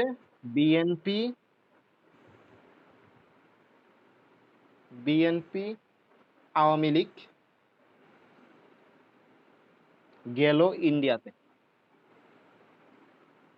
ইন্ডিয়াতে। তো বিএনপি দিয়ে আমরা বলছে বোরন বি, আওয়ামী লীগ হচ্ছে এ এল অ্যালুমিনিয়াম, গেলোতে হচ্ছে গ্যালিয়াম, ইন্ডিয়াতে হচ্ছে ইন্ডিয়াম, আর তেতে হচ্ছে হ্যালিয়াম, টিএইচ। আচ্ছা এই টিএইচ না, থ্যালিয়াম মনে টিএল। আচ্ছা কাইটা গেছে। আচ্ছা, তো ওই যে থ্যালিয়াম হচ্ছে টিএল। হ্যাঁ, আর মানে গ্রুপ 13 ছিল। তো হচ্ছে কথা, তো দেখো একটা বর্গের, দেখো একটা বর্গের মনে দেখা যাচ্ছে না, যে এই পাশে 6টা ওই পাশে 6টা, এই যে এই পাশে 6টা এবার 6টা, তাহলে মোট কয়টা? 36টা। তো মাথায় রাখবা 13 থেকে 18 পর্যন্ত যে বর্গটা তৈরি হয়েছে, এটা হচ্ছে কি আমাদের পি এর জন্য, পি। ঠিক আছে, তো এই যে পি একটা একটা সময় রাখবা, এটা হচ্ছে বর্গ, তাহলে 6 6 36, তাহলে পি ব্লকে মৌল হচ্ছে 36টা। ঠিক আছে, কথা বুঝতে পারছো? পি ব্লকে মৌল কয়টা? 36টা। এখন যদি ডি ব্লকে আর এফ ব্লকে আসলে আমরা যেভাবে পড়লে মনে রাখতে পারি না, কারণ না বর্গ মিলে, না আয়ত মিলে, না কিছু মিলে। ঠিক আছে, তো আমাদের পেঁয়াজ হয়ে যায়। এই জন্য আমরা একটু ট্রিকি ওয়াইজ মনে রাখবো। কিভাবে মনে রাখবো? পর্যায় সারণীর আমরা 4টা ব্লক বলছিলাম, 4টা ব্লকের মধ্যে এস এর নিচেই কি আছে? ডি আছে। এস এর নিচেই কি আছে? ডি আছে। আমি কি বলতে পারি? এস এর উল্টা দিকে ডি আছে। এস এর উল্টা দিকে কে আছে? ডি আছে। 14 উল্টা 41, ডি ব্লকে আছে কয়টা? 41টা। ক্লিয়ার? এরপরে তুমি সবগুলা যোগ করতে পারো চাইলে, যদি পরীক্ষা হলে তুমি ভুলে যাও এফ এ কয়টা, তুমি সবগুলা যোগ করবা। 14 36 কত? 50, 41 কত? 91। তাহলে যেগুলো বাকি আছে এগুলা কই? এফ ব্লকে, তাহলে বাকি আছে 27টা। কথা বুঝতে পারছো?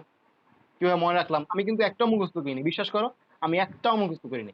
আমি একটা মনে রাখছি যে এস ব্লকের গুলা হচ্ছে গ্রুপ 1 2 আর 18 এই 14টা, আর বর্গ হচ্ছে কয়টা? 36টা। তাহলে এস এর উল্টালে পাওয়া যায় ডি, যেহেতু এস এর অপোজিট সাইডে ডি আছে। তাহলে 14 এর উল্টা হচ্ছে 41, আর সবগুলো যোগ করে যে বাকি থাকে হচ্ছে 27টা। ক্লিয়ার? বুঝতে পারছো? এটা জানো? আচ্ছা, তাহলে এগুলো আশা করি জীবনে ভুল হবে না। তো এরপরে কইছিলাম আমরা ব্লক গুলার স্পেশাল বৈশিষ্ট্য, মানে কোন ব্লকের, আর ব্লক গুলো তোমরা জানোই কি ভিত্তিতে নামকরণ করা হয়েছে।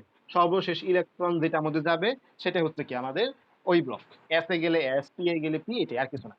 তো ব্লক গুলোর মধ্যে স্পেশাল বৈশিষ্ট্য বলতে ডি আর এফ, এদের কিছু স্পেশাল বৈশিষ্ট্য আছে।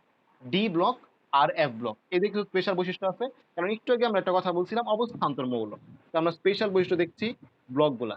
তোমরা এই বক্সটা কিন্তু তৈরি করবা অবশ্যই। হ্যাঁ, পুরো একটা পৃষ্ঠা জুড়ে এই যে এই বক্সটা তৈরি করবা, এরপরে স্পেশাল বৈশিষ্ট্যগুলো উঠাবা। আচ্ছা, তো স্পেশাল বৈশিষ্ট্য, আমরা এখন ডি ব্লকে ঢুকতেছি। এখানে কিছু মজার মজার জিনিস তোমাদের দেখাম। তো ডি ব্লকে যেটা, সেটা হচ্ছে অবস্থান্তর মৌল। তো কেউ জানো আমাকে অবস্থান্তর মৌলের সংজ্ঞাটা বলতে পারবা? আমি একটু দেখি ভুল ধরতে পারি কিনা। তোমরা যেটা পারো বা যা শিখছো এই পর্যন্ত ওইটাই। কেউ?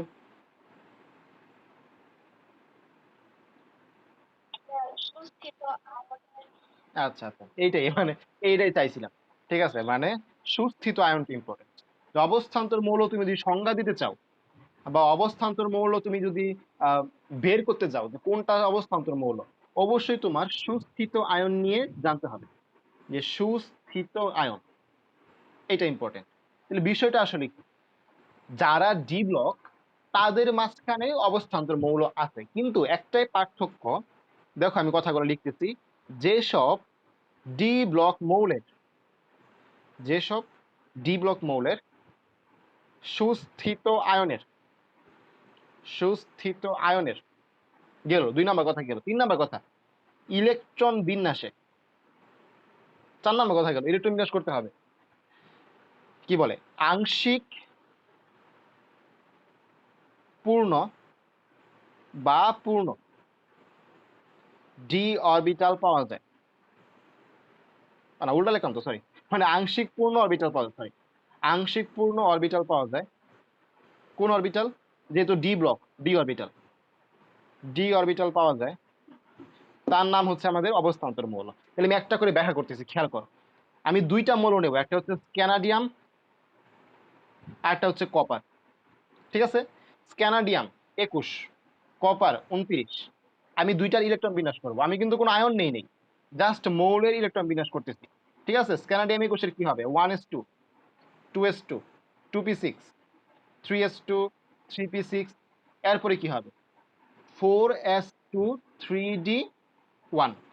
এক কথা হচ্ছে ভাই কেন উল্টা হইলো? ওই যে ওইটা, ওই আগের নিয়ম, 3d আর 4s এর, 2 2 4, 10 12 18 20 21। ঠিক আছে? আচ্ছা, তো দেখো আমাদের কপারের 29 যেটা, 1s2, 2s2, 2p6, 3s2, 3p6, এরপর হচ্ছে আমাদের 3d10, 4s1। একটা কোশ্চেন অনেকেই আসে ভাই আগেরটার মধ্যে 4s2, এটার মধ্যে 1 কেন? তো এটা আসলে ইলেকট্রন বিন্যাসের ব্যতিক্রম। তোমরা কি এটা জানো যে এটা কেন 4s1, এটা কেন 3d10? না জানলে এখনই বলে দিব, কারণ এটা পড়া, এই চ্যাপ্টারই পড়া। সবাই কি জানো? এমন কি জানো না? একজন এমন? আচ্ছা, তাহলে জানো। তা আমি হালকা একটু ইয়া দিয়ে দিই। যদি তুমি এটাকে 3d9 লেখতা আর 4s2 লেখতা, তাহলে দেখা গেল একটা পূর্ণ আরেকটা অপূর্ণ, কিন্তু ইলেকট্রন গুলা পূর্ণ বা অর্ধপূর্ণ অবস্থা থাকতে পছন্দ করে। তো দেখো 3d10 মানে কি? সে পূর্ণ। 4s1 মানে কি? সে অর্ধপূর্ণ। 2 হলে পূর্ণ, তাহলে অর্ধপূর্ণ মানে কি? 1। তাহলে এই অবস্থাটা বেশি স্থিতিশীল রেদার দেন দিস ওয়ান। ঠিক আছে? এই জন্য অবস্থান মানে কি অবস্থা হয়? 3d10, 4s1 গেল। এটা হচ্ছে আমাদের নর্মাল ইলেকট্রন বিন্যাস। এখন আমি চাচ্ছি জানতে যে স্ক্যানাডিয়াম আর কপার এরা কি অবস্থান্তর মৌল কিনা। ঠিক আছে? তো আমরা কিভাবে বের করব? স্ক্যানাডিয়ামের সুস্থিত যে ইলেকট্রন বিন্যাস, সেটার মধ্যে আয়নটা হচ্ছে স্ক্যানাডিয়াম 3+। স্ক্যানাডিয়ামের যে 3+, সে হচ্ছে সুস্থিত আয়ন। তোমরা প্রত্যেকটা পর্যায়ে কি বলে ডি ব্লক মৌলের 21 থেকে 30 পর্যন্ত সবগুলো সুস্থিত আয়নগুলো জানা রাখবা। স্ক্যানাডিয়ামের কত, ভ্যানাডিয়ামের কত, এ তোমরা বই খুললে পেয়ে যাবে, কোনো সমস্যা নেই। কপারের কত, এখন কথা হচ্ছে কপারের কত কেন বললাম? স্ক্যানাডিয়ামের একটাই আছে, সেটা হচ্ছে 3+। কপারের আছে দুইটা, একটা হচ্ছে কপার প্লাস আর একটা হচ্ছে কপার 2+। আমার কোশ্চেন হচ্ছে এই কপার প্লাস সুস্থিত নাকি কপার 2+ সুস্থিত? তোমরা ছোটবেলা থেকে, আচ্ছা এই যে কপার 2+, কথা হচ্ছে তুমি এটা জানলা কেমনে? ওই যে মানে পড়তে পড়তে হয়ে গেছে। কিন্তু যদি কেউ প্রশ্ন করে, ছোট কেউ মাত্র ফার্স্ট ইয়ারে ভর্তি হয়েছে বা বেশি কিছু জানে না বা 9-10 পড়ে, তাকে তুমি কিভাবে বুঝাবা? খেয়াল করো, তোমার ছোটবেলা থেকে যৌগ তুমি চিনছো কোনগুলা? জিঙ্ক সালফেট, কপার সালফেট, ঠিক কিনা? এইগুলো যৌগ তোমার বেশি বেশি দেখে আসতেছে, ওই যে আমরা গ্যালভানিক কোর্সের মধ্যে পড়ছিলাম। তো খেয়াল করো, সালফেটের হচ্ছে SO4 2-, কপারের হচ্ছে Cu2+, ঠিক কিনা? জিঙ্কের হচ্ছে জিঙ্ক 2+, সালফেট হচ্ছে SO4 2-, ঠিক কিনা? তো কারা সুস্থিত? যারা প্রকৃতিতে বেশি পাওয়া যায় তারাই তো সুস্থিত। কারণ যদি সুস্থিত না হতো তাকে তো আমরা বেশি পেতাম না। তাহলে কপার 2+, যেহেতু আমরা ছোটবেলা থেকে দেখে আসতেছি, মানে কি এটা আসলেই প্রকৃতিতে বেশি পাওয়া যায়, ঠিক কিনা? তো দেখো এই যে Cu2+, এটা আসলে কি সুস্থিত, আর Cu+ কি এটা সুস্থিত না। তাহলে দেখো Cu2+ এর ইলেকট্রন বিন্যাস আসলে কেমন হবে? 1s2, 2s2, 2p6, 3s2, 3p6। এখন আমাদের এখানে দুইটা কক্ষপথ আছে, একটা হচ্ছে 3d10 আর একটা হচ্ছে 4s1। 3d10, 4s1 আমরা ইলেকট্রন বের করার সময় কি বলছি? লাস্টে কক্ষপথ থেকে বের করবো, ঠিক কিনা? তাহলে 4s1 থেকে একটা ইলেকট্রন বের করে নিলাম, কত হইলো? 4s0। এরপরে 3d10 থেকে আরেকটা ইলেকট্রন বের করলাম, কি হলো? 3d9। তাহলে এটা হচ্ছে কপার 2+ ইলেকট্রন বিন্যাস, ঠিক কিনা? এই পর্যন্ত যা বলছি বুঝতে পারছো? আচ্ছা, স্ক্যানাডিয়াম 3+ কি হবে? স্ক্যানাডিয়াম 3+ কি হবে? দেখো এই যে 1s2 লিখলাম, 2s2, 2p6 3s2 3p6। আচ্ছা এখন স্টপ, তিনটা বের করতে হবে। প্রথমে কারটা বের করব, 4s এর নাকি 3d এর? এখন বলো কোনটা বের করব? প্রথমে কারটা বের করব স্ক্যানাডিয়াম প্লাসের ক্ষেত্রে? প্রথমে কারটা বের হবে, 4s থেকে না 3d থেকে? বলে নিছি ক্লাসে, প্রথমে বলে নিছি এটা। ভুল গেলে 4s থেকে বলছি, ভুল গেলে সমস্যা নেই, বলবা 4s থেকে বের হবে, কারণ কি শেষ কক্ষপথ। তাহলে 4s 0 হইলো, প্রথমে 4s 1 হইলো, আরেকটা বের করলাম 4s 0 হইলো, এখন অবস্থাটা হচ্ছে 3d 1, আরেকটা বের করলাম 3d 0 হয়ে গেল। তাহলে দেখো এই যে স্ক্যানাডিয়াম 3 প্লাস, এর মধ্যে 3d আর 4s বলতে কিছু নাই, সব 0 হয়ে গেছে। কিন্তু কপার 2 প্লাসের মধ্যে 3d আছে। তাহলে আমি বলছিলাম সংজ্ঞার মধ্যে যে আংশিক পূর্ণ ডি অরবিটাল পাওয়া যায়। আংশিক পূর্ণ মানে কি? যাদের মধ্যে ডি এর 1 থেকে 9 এর মধ্যে আছে। ডি 0 হলেও হবে না, ডি 10 হলেও হবে না, কথা বুঝতে পারছো? যদি ডি 0 হয় সে কি অবস্থান্তর মৌল না, ডি 10 সে কি অবস্থান্তর মৌল না। তাহলে দেখো স্ক্যানাডিয়াম 3 প্লাস এর মধ্যে কোনো ডি নাই, যে এটা ডি ব্লক হলেও অবস্থান্তর না। কপার 2 প্লাস ডি আছে, সে কি অবস্থান্তর। এখন আমি তোমাদের কয়েকটা অপশন দিই, নিচের কোনটি অবস্থান্তর মৌল? নিচের কোনটি অবস্থান্তর মৌল? কতে দিলাম হচ্ছে ম্যাগনেসিয়াম, কত দিলাম হচ্ছে ক্যালসিয়াম, আয়রন সহ দিয়ে দিই ক্যালসিয়াম 2 প্লাস, গতে দিলাম হচ্ছে কপার প্লাস, আর ঘতে দিলাম হচ্ছে তোমার আচ্ছা জিঙ্ক 2 প্লাস, আর 1 মানে 5 নম্বর অপশনে দিলাম হচ্ছে তোমার ভ্যানাডিয়াম, আচ্ছা ভ্যানাডিয়াম না দিয়া আয়রন দিই, আয়রন 2 প্লাস। বলো তো আনসার কোনটা? বলতে পারবা কেউ? ইজি ইজি, সহজে চিন্তা করো, কে বলতে পারো আনসার কোনটা এটা? আয়রন। জিঙ্ক কেন না? ম্যাগনেসিয়াম কেন না? ক্যালসিয়াম কেন না? কপার প্লাস যেন এটা দেখাই দিলাম, বুঝি নেই, আবার বলো একটু। আচ্ছা ভেরি গুড ভেরি গুড। তো দেখো, আচ্ছা আচ্ছা জিঙ্কের মধ্যে হচ্ছে 3d10, তাহলে এটা অবশ্যই কি হবে না, কারণ আংশিক পূর্ণ হতে হবে। ম্যাগনেসিয়াম এরা ডি ব্লকই না, তাহলে অবস্থান্তর মৌল হতে হলে যে ডি ব্লকের কোটা ফিল আপ করতে হবে সেটা তারা প্রথমেই না করে দিয়েছে। আর কপার প্লাস তো সুস্থিত আয়ন না, তাহলে এটাও বাদ। আয়রন 2 প্লাস এটা একেতে সুস্থিত আয়ন, দুয়েতে কি আংশিক পূর্ণ ডি অরবিটাল আছে। তাহলে আমাদের অবস্থান্তর মূল থেকে যা কিছু লাগবে ইনশাল্লাহ আমাদের পড়া হয়ে গেছে, আমাদের আর কিছু লাগবে না। ঠিক আছে, তো আমাদের বইয়ে একটা এমসিকিউ দেওয়া আছে, তোমরা একটু খেয়াল করো 259 পৃষ্ঠার দিকে। এমসিকিউটা হচ্ছে এস ব্লক ও পি ব্লকের মৌল সংখ্যার ক্রম কোনটি? কেউ যে আনসারটা বলো তো, মুখে মুখে বলে দাও। এস ব্লক ও পি ব্লকের মৌল সংখ্যার ক্রম কোনটি? 14 আর 36, ভেরি গুড। বর্গ যেটা মানে সেটা হচ্ছে পি ব্লক। আচ্ছা গেল। তো এরপরে হচ্ছে আমাদের যে অবস্থান্তর মৌল তো বুঝলাম, ডি ব্লকের মধ্যে কিছু মৌল আছে যারা কি অবস্থান্তর মৌল। যে এই যে অবস্থান্তর মৌলগুলা তাদের বৈশিষ্ট্যগুলো কি, কেন তাদেরকে অবস্থান্তর মৌল বলা হচ্ছে, বা তাদেরকে আমি অন্য মৌল থেকে ভিন্ন প্রকাশ করব কিভাবে। তো অবস্থান্তর মৌল যে বৈশিষ্ট্য এটা মনে রাখা খুবই ইজি। অবস্থান্তর মৌলের বৈশিষ্ট্য, তো এটা মনে রাখার জন্য তুমি মনে রাখবো হচ্ছে তিনটা প, তিনটা প। প্রথমে কি তিনটা প, তিনটা প এর একটা প হচ্ছে প্রভাবক, মানে অবস্থান্তর মৌলগুলা প্রভাবক রূপে কাজ করে। নিকেল প্রভাবক, অবস্থান্তর মৌল, নিকেল অবস্থান্তর মৌল। তারপরে যে তোমার কি বলে, আমরা এখন তুমি বলবা ভাই অক্সিজেন প্রভাবক, না অক্সিজেন আসলে আমরা স্পেশাল ক্ষেত্রে ইউজ করি। আমি বলছিলাম অক্সিজেন আমাদের খুব কম, শুধু একটা বিক্রিয়ার ক্ষেত্রে অক্সিজেন ইউজ করছি আমাদের বইয়ের মধ্যে। তো নিকেল আছে আমাদের, তারপরে কত ক্ষেত্রে আমরা কি বলে মানে এরকম যেগুলো আছে, আয়রন, আয়রন প্রভাবক ইউজ করি আমরা। তো সব দেখবা বেশিরভাগ কি অবস্থান্তরের ভিতর দিয়ে আইসা যায়। তো এরা প্রভাবক রূপে কাজ করতে পারে, এটা হচ্ছে স্পেশাল বৈশিষ্ট্য। এরপর হচ্ছে পরিবর্তনশীল যোজ্যতা, পরিবর্তনশীল যোজ্যতা এর সবচেয়ে ভালো উদাহরণ হচ্ছে Fe2+ আর Fe3+। এতে যোজ্যতা বা পরিবর্তন হয়, 2+ এর ক্ষেত্রে একটা, 3+ এর ক্ষেত্রে একটা, মানে প্রত্যেকটা ক্ষেত্রে দেখা যায় এরকম ভিন্নতা আছে। ঠিক আছে, আর আরেকটা পথ হচ্ছে আমাদের প্যারা চুম্বকীয়, প্যারা চুম্বকীয়। তো তোমাদের মনে একটা প্রশ্ন আসতেই পারে ভাই প্যারা চুম্বক জিনিসটা আবার কি। ঠিক আছে, তো প্যারা চুম্বক নিয়ে কিন্তু আমাদের বেশ ভালো পড়া আছে, মানে এর পরে ফিজিক্সে পড়া ছিল কিন্তু শর্ট সিলেবাসটা বাদ দিয়ে দিয়েছে। কিছু করার নাই। আমাদের বই কিন্তু পড়া আছে। আমাদের বইয়ের ডায়া চুম্বক, প্যারাচুম্বক আর ফেরোচুম্বক নিয়ে পড়াশোনা আছে। তো আমি জাস্ট আজকে যেহেতু টপিকটা ধরছি আর 3 মিনিট আছে না, জাস্ট একটু বেসিকটা দিয়ে দিও প্যারাচুম্বকের, হ্যাঁ? মানে আজকে পড়া এই পর্যন্ত থাকবে, 259 পৃষ্ঠা এই পর্যন্ত থাকবে, যা যা পড়া আছে সবগুলা পড়তে হবে।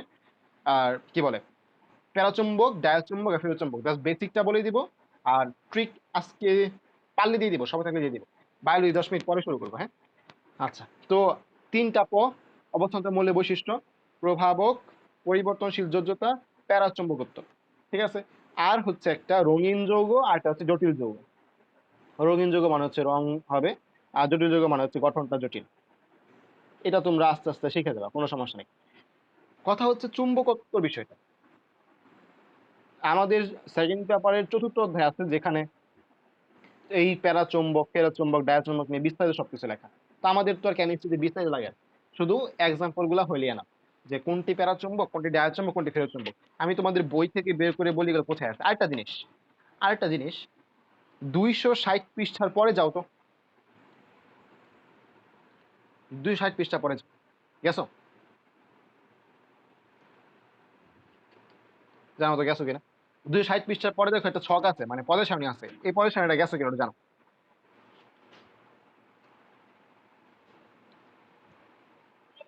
তো এই ছকটার মধ্যে দেখো তো কি লেখা। আমি আচ্ছা চুম্বকত্বটা মুছে দিয়েছি, চুম্বকত্বটা মুছে দিই, আজকে লাগবে। 58 বাজে না? আচ্ছা দেখো, মানে আমাদের যে 118টা মৌল আছে, আমি এটা ভুলে গেছিলাম, মাত্র মনে হইলো পদের সামনে দেখে। 118টা মৌল আছে, এর মধ্যে অবশ্যই কি ধাতুর একটা ভাগ আছে, অধাতুর একটা ভাগ আছে, আর একটা কি অপধাতুর একটা ভাগ আছে। ধাতু, অপধাতু, আর একটা হচ্ছে অধাতু। তো এর মধ্যে যেগুলো হচ্ছে ধাতু, ধাতু আছে মোট 94টা। ধাতু আছে কয়টা? 94টা। 118-র মধ্যে, আচ্ছা 118টা বাংলায় লিখি তাহলে, 118 মধ্যে ধাতু আছে 94টা। অপধাতু আগে আমরা পড়ছিলাম 7টা, বাট বর্তমানে একটা কমায় দিয়া 6টা হয়ে গেছে, একদম লাস্ট আপডেট যেটা। আর বাকি থাকে কয়টা? 18টা। তাহলে অধাতু কয়টা? হ্যাঁ, এটা তোমার কোন সেগুলো পড়ার দরকার নেই, তুমি শিখবা কোন 6টা আসবে। বুঝছো? যদি পড়ো কোন সেগুনটা, তাহলে প্যাস লাগাই দিবা পরীক্ষা হলে। কথা বুঝতে পারছো? 6টা শিখবা, কে কম সেম জানি না। কথা বুঝতে পারছো? আমি বলে দিই, একটা টিম ছিল আগে, একটি ছিল, তো ওইটা আর কি বাদ, একটি বাদ পড়ে গেছে, 8 আছে এখন। তো আমি বলে দিলাম, তারপরেও কে কম সেটা পড়ার দরকার নেই, সেটা তুমি প্যাস লাগাই দিও। হাজারি স্যার ফলো করবা, হাজারি স্যার একদম ইম্পর্টেন্ট। যেই স্যাররা প্রশ্ন করে না, তারা হাজারি স্যারের বই পড়া বড় হয়েছে। গো স্যারের বই তো কয়েকদিন আগে আসছে। কথা বুঝতে পারছো? মানে কি জন্য হাজারি স্যার পড়তে বলা হয়? একটাই কারণ, যারা প্রশ্ন করে তারা হাজারি স্যারের বই পড়া বড় হয়েছে, তারা ওই স্যারের ওই বইয়ের মায়াটা কাটাতে পারে না। ঠিক আছে? আচ্ছা, তো দেখো, অধাতু কয়টা ছিল? 18টা। এর মধ্যে কিছু পড়া আছে। ধাতুর মধ্যে কিছু আছে কি কঠিন, কিছু আছে কি তরল। তো যেটা হচ্ছে আমাদের কঠিন আছে হচ্ছে আমাদের 6টা। আচ্ছা, গ্যাসই তো আছে, গ্যাস, কঠিন, আর হচ্ছে তরল। মানে ধাতুগুলোর মধ্যে কি বললাম, গ্যাস আছে, কঠিন আছে, তরল আছে। তো এর মধ্যে আমাদের তরল হচ্ছে, ধাতু হচ্ছে 4টা। কিভাবে মনে রাখবা? ফ্রান্সে, হ্যাঁ ধাতুর মধ্যে গ্যাস আছে। ও সরি, কি বললাম, উল্টা বলে ফেলছি না, sorry sorry sorry sorry sorry sorry, ভাল লাগো। মানে ধাতুর মধ্যে কঠিন আছে, তরল আছে, অধাতুর মধ্যে গ্যাস আছে, তরল আছে, সরি উল্টা বলে ফেলছি। মানে আমি টাইম দেখতেছিলাম, বুঝছো, মুখ দিয়ে বেরিয়ে পড়ছে, 10টা বাজে। তো তো একটু কেউ একজন বায়োলজিতে বইলা দাও যে 10টা 10 করবো ইনশাল্লাহ, 10 মিনিট একটু লেট কেমিস্ট্রি ক্লাসের জন্য, ঠিক আছে? কেউ একজন গ্রুপে বলে দাও, একজন বলে হবে, কে বলবা? একটু আগে যে কথা বলো সেই বলে দাও, ঠিক আছে? মানে বলো যে 10টা 10 শুরু হবে, 10 মিনিট নেট হচ্ছে কেমিস্ট্রির জন্য। আচ্ছা, আমি কি বলে ফেলছি উল্টা পাল্টা। তো দেখো, কঠিন আর তরল, তরলের মধ্যে 4টা, তাহলে কঠিন কয়টা? 90টা। ঠিক আছে? তো কোন 4টা তরল? ফ্রান্সে গিয়ে হাজি সাইটস। তো অদ্ভুত ট্রিক, কিছু করার নাই। আমি যখন মানে এটা পাইছি মূলত কোচিং থেকে, ঠিক আছে, আমি কোচিং এ যখন অ্যাডমিশন প্রিপারেশন নিই তখন এগুলো দেখাইছিলাম, যে আসে কিন্তু এগুলো, যে একমাত্র তরল অধাতু কোনটা, নিচের কোনটি তরল ধাতু, এগুলো কিন্তু আসে, তো আমাদের পড়তে হবে। তো ফ্রান্সে গিয়ে হাজি সাইট, ফ্রান্স হচ্ছে ফ্রান্সিয়াম, এই গিতে হচ্ছে, গিয়ে হচ্ছে গ্যালিয়াম, হাজি দিয়ে হচ্ছে এইচ জি বা মার্কারি, আর সাইট হচ্ছে সিরিয়াম। ঠিক আছে? এই পর্যন্ত যা বললাম বুঝতে পারছো? জানাও তো। আচ্ছা, আর 18টা অধাতু বলছিলাম। এই 18টা অধাতুর মধ্যে আমাদের তরল হচ্ছে একটা, গ্যাস হচ্ছে 11টা, তো বাকি থাকে কয়টা? 6টা। ওই 6টা হচ্ছে আমাদের কঠিন। 6টা হচ্ছে আমাদের কঠিন। আচ্ছা, তাহলে আহ, একটা তরল অধাতু যেটা ইম্পর্টেন্ট সেটা হচ্ছে ব্রোমিন। ঠিক আছে, তো প্রশ্ন আসে নিচের কোনটি তরল ধাতু? অপশনে ব্রোমিনও থাকে, অপশনে মার্কারিও থাকে। মার্কারি কই থাকে তোমার জানোই, মার্কারি কই থাকে বলো? সবচেয়ে পরিচিত মার্কারি থাকে কোথায়? তোমাদের রেগুলার ইউজের বিষয়, জ্বর আসলে ইউজ করি কি? থার্মোমিটার। আচ্ছা, তো থার্মোমিটারে এই মার্কারি মানে কি? পারদ। ঠিক আছে, তরল পারদটা আমরা ইউজ করি। তো অপশনে কিন্তু ব্রোমিনও থাকে, অপশনে কিন্তু মার্কারিও থাকে। একটু সাবধান, আমি লেখা দিই সাবধান। প্রশ্ন কি চাইছে? তরল ধাতু নাকি তরল অধাতু? ঠিক আছে, তরল ধাতু নাকি তরল অধাতু, এই জিনিসটা জাস্ট একটু ফলো করলেই তোমার আর ভুল করার কোনো জায়গা নেই। আমি আগেই বলছি চ্যাপ্টার থেকে কোশ্চেন অনেক, তো একটু মনোযোগ দিয়ে পড়তে হবে। তো দেখো আমাদের আহ কঠিন হলো 6টা, তাই না? এই 6টা যেহেতু কঠিন কম, আগেই বলি যে যেগুলো কম আমরা ওইগুলো পড়তেছি, কারণ এইগুলো আসবে। যে 4টা তরল, এই জন্য এটা পড়তেছি। একটা হচ্ছে তরল অধাতু, তাই আমরা এগুলো পড়তেছি। তো যেগুলা কম আমরা এগুলাই পড়ি। ঠিক আছে, তো 6টা কঠিন। আর হচ্ছে আচ্ছা অপধাতু 6টাকে পড়ে নি। অপধাতু 6টা হচ্ছে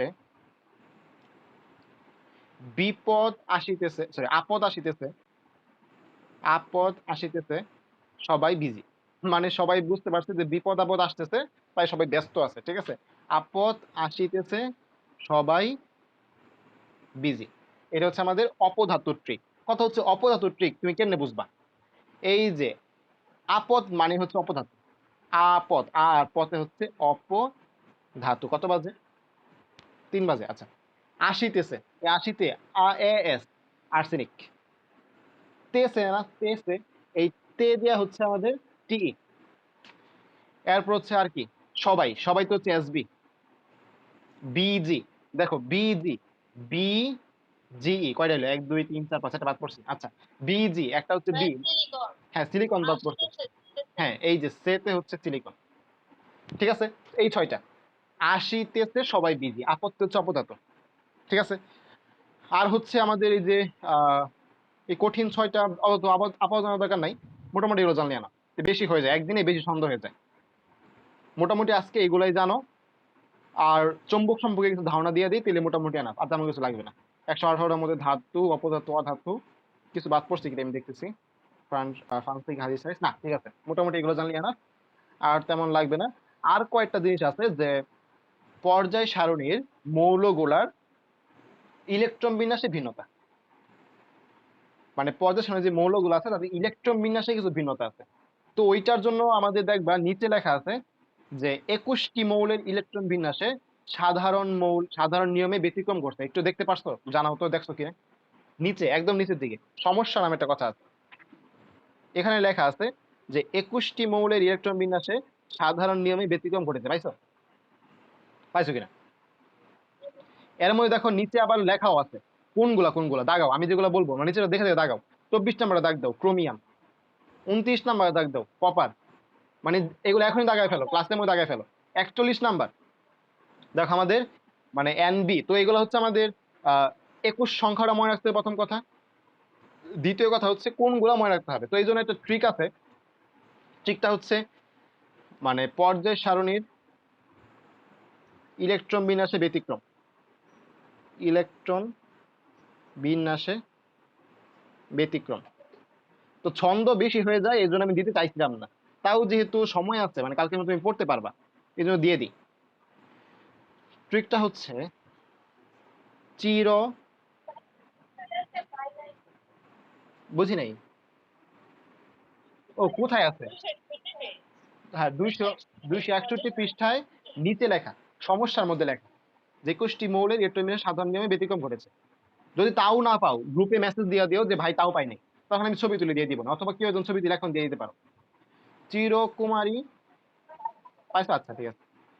চিরকুমারী মলি পেল সোনা, রূপা, প্লাটিনাম, এগুলার কি ইলেকট্রন বিন্যাসে আমরা ব্যতিক্রম দেখতে পাই। যে চিরকুমারী মলি পেল সোনা রূপা প্লাটিনাম। মোটামুটি এগুলার বাইরে আর প্রশ্ন আসবে না। চিরদিয়া হচ্ছে চির, সি আর, ক্রোমিয়াম। কুমারী হচ্ছে সিইউ, কপার। কুমারী, সিইউতে কুমারী। মলিতে হচ্ছে আমাদের হচ্ছে মলিবেডানাম। পেরোতে হচ্ছে আমাদের সেই পোলিনিয়াম। সোনাতে তো তোমরা জানোই গোল্ড, যেটা গোল্ড মানে হচ্ছে ইউ। এখান থেকে আমাদের মেডিকেলে প্রশ্ন আসছে এবার, যে নিচের কোনটি সবচেয়ে আহ মানে কোনটি সবচেয়ে কম বিক্রিয়া করে? আনসার হচ্ছে গোল্ড। তো রূপা তো তোমরা জানোই, আর প্লাটিনাম তোমরা জানোই। প্লাটিনাম পিটি, আর রূপা হচ্ছে আমাদের কি বলে এজি, যেটা সিলভার। আচ্ছা, তো কি বলে এগুলা জানলে আনা একটা মজার জিনিস খেয়াল করে দেখতে পারো। মুদ্রা ধাতু যে তিনটা, সিইউ, এজি, এইউ, গোল্ড, তারপর সিলভার, আরটা হচ্ছে কপার, সবগুলো কিন্তু আমাদের এখানে আছে। খেয়াল করছো? কথা বুঝতে পারছো? তো আমাদের যেগুলো হচ্ছে ব্যতিক্রম, ব্যতিক্রম গুলোর মধ্যে এগুলো ইম্পর্টেন্ট, আর আসবে না আশা করি, আসার কথাও না। এগুলো যেহেতু পরিচিত, এগুলো আসে। তো আজকে আর চুম্বক দিয়ে আমি যাচ্ছি না, হ্যাঁ, এগুলোতে বেশি হয়ে গেছে তোমাদের, আমার মনে হয় বেশি হয়ে গেছে। কারণ আমি জীবনে তুই একসাথে পড়ছি না। আমি যখন প্রথম দিন ক্লাস করছি ওই আমাদের ক্লাসে, তো এত কম পড়া দিছে আমাদের কোচিং এ আর কি। কোচিং এর 1 ঘন্টা ক্লাসে এতে কম পড়া দিছে, মনে হয় বেশি ছন্দ হয়ে গেছে। তো একটু কষ্ট হবে তোমাদের, তারপর পড়ে নিও, হ্যাঁ। কষ্ট হলে কিন্তু কভার করতে হবে, রাইখা দিও না আরেকদিনের জন্য, তাহলে পারবা না আবার। ঠিক আছে? তো বায়োলজি তোমরা জয়েন করো 2 মিনিট পরে। আমি আসি এখন। কোনো কোশ্চেন থাকলে অবশ্যই গ্রুপে করো।